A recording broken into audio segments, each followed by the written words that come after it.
E aí, pessoal, tudo bem? Professor Paulo Gereba. Na aula de hoje, nós iremos, na verdade, dar continuidade a uma narrativa que nós já estamos trabalhando em aulas anteriores. Você pode dar, inclusive, uma verificada nas nossas aulas sobre os astecas, sobre os incas, ou seja, sobre as chamadas sociedades civilizadas da América pré-colombiana, onde nós já falamos sobre os astecas, já falamos sobre os incas. Não esqueçam de dar uma olhada, até mesmo para poder comparar, observar os pontos comuns, os pontos divergentes entre essas sociedades, ok? Da chamada América pré-colombiana. Hoje nós iremos falar sobre os maias, né? Vamos também observar, assim como os incas e os astecas, esses povos pré-colombianos, eles vão se caracterizar dentro de uma estrutura civilizatória. Nós teremos aqui povos de alta cultura, com uma estrutura de organização política gigantesca, organização econômica, social e até mesmo cultural. Para que a gente possa ter um entendimento do caráter civilizatório dos maias, nós vamos falar um pouquinho dos antecedentes históricos, antes do surgimento dessa civilização. Iremos também discutir a organização política, a organização social, a sociedade, a economia e a própria cultura desses povos maias. Esses povos que viveram principalmente na América Central, né, e na região ali da Península de Yucatán, onde hoje seria a Guatemala, uma parte do México, que é onde nós teremos o desenvolvimento da civilização maia. Tudo bem? Então vamos lá. Olha só.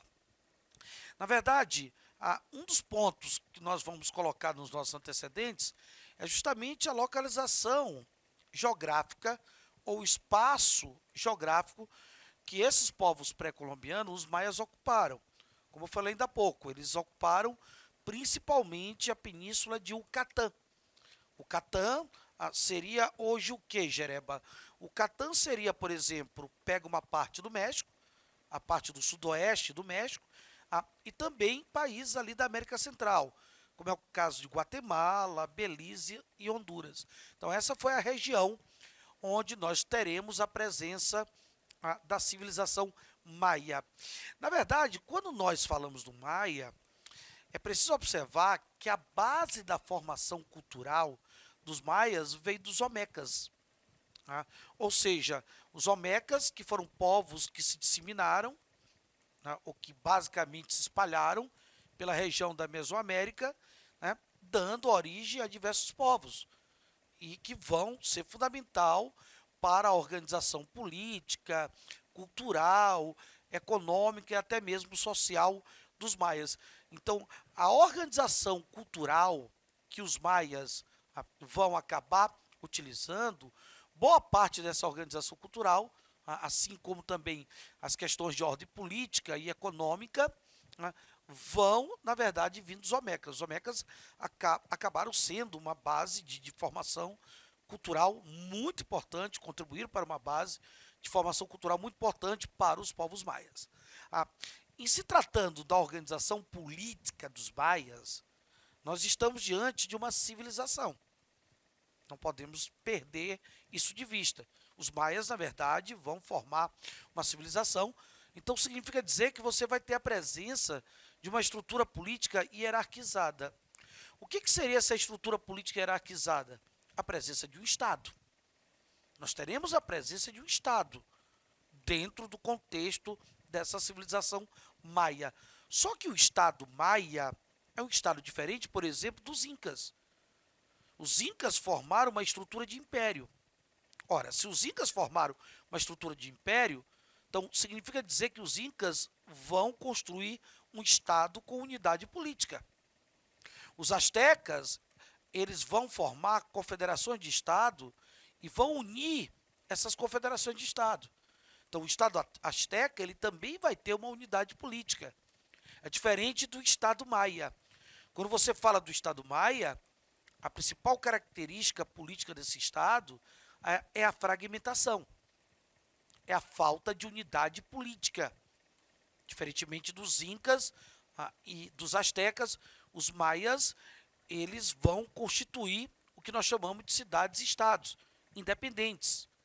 Cidades-estados independentes, semelhante à formação política lá da Grécia Antiga. A formação ali de cidades-estados como Atenas, Esparta, aqui eram cidades-estados independentes. Esse processo de formação política dos maias, nós teremos a presença dessas cidades-estados, uma independente da outra. Uma das principais cidades, para que a gente possa ter ideia, que vai se desenvolver nessa estrutura de formação fragmentada política dos maias, uma das principais cidades foi Tikal. Tikal, que fica localizado na Guatemala. Tikal foi uma das principais cidades formado pelos maias, cidades-estados. Inclusive Tikal, na época, Tikal tinha aproximadamente mais de 60 mil pessoas. Era uma cidade muito complexa. Inclusive, nós verificamos dentro de Tikal ricas estruturas e prédios diversificados, inclusive construção de pirâmides.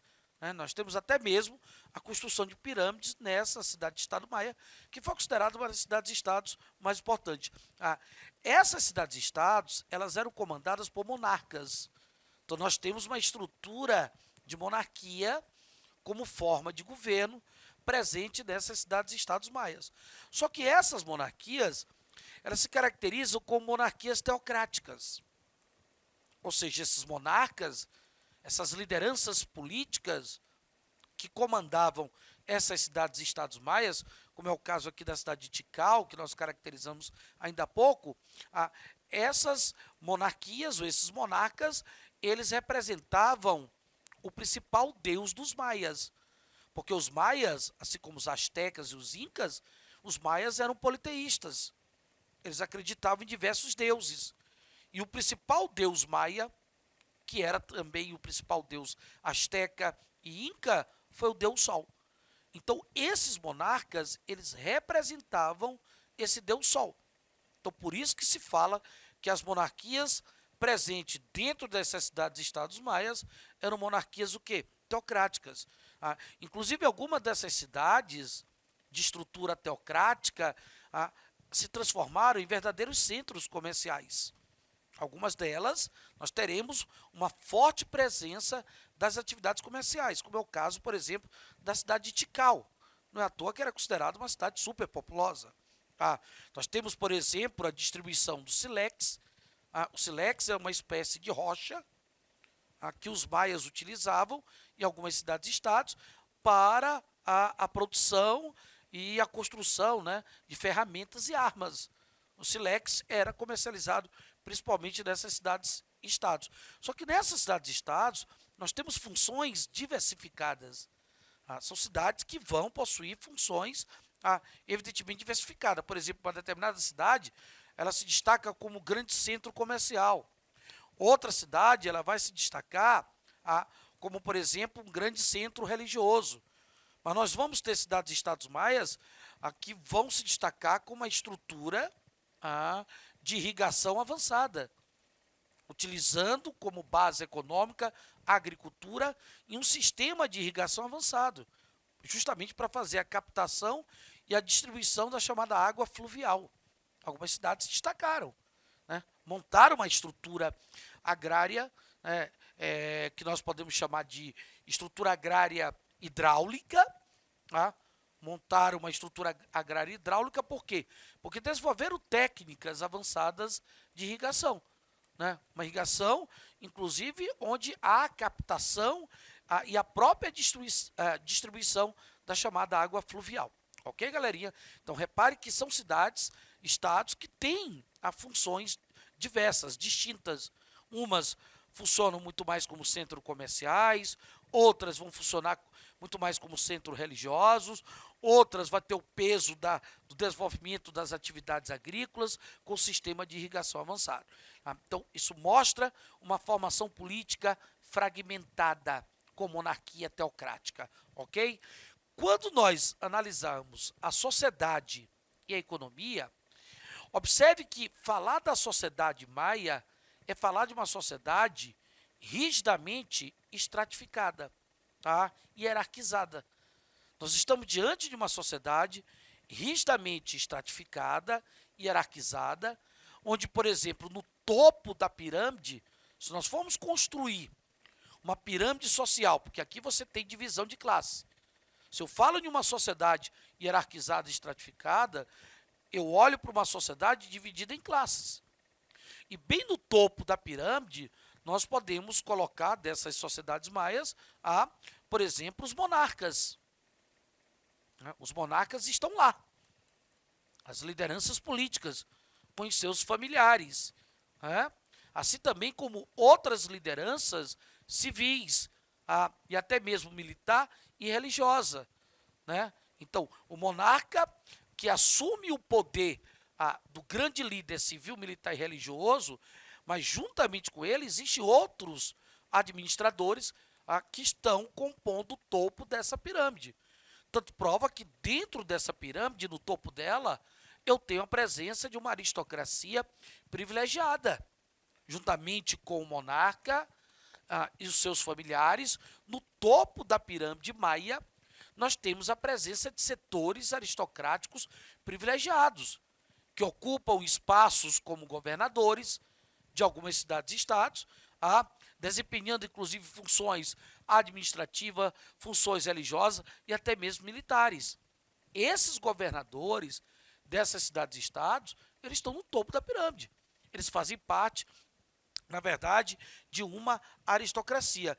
Se nós formos analisar a base dessa pirâmide social, da chamada sociedade maia, nós vamos observar que essa base é formada por camponeses e escravos, a maioria desses escravos prisioneiros de guerra, formados principalmente por camponeses, pelas chamadas comunidades aldeãs.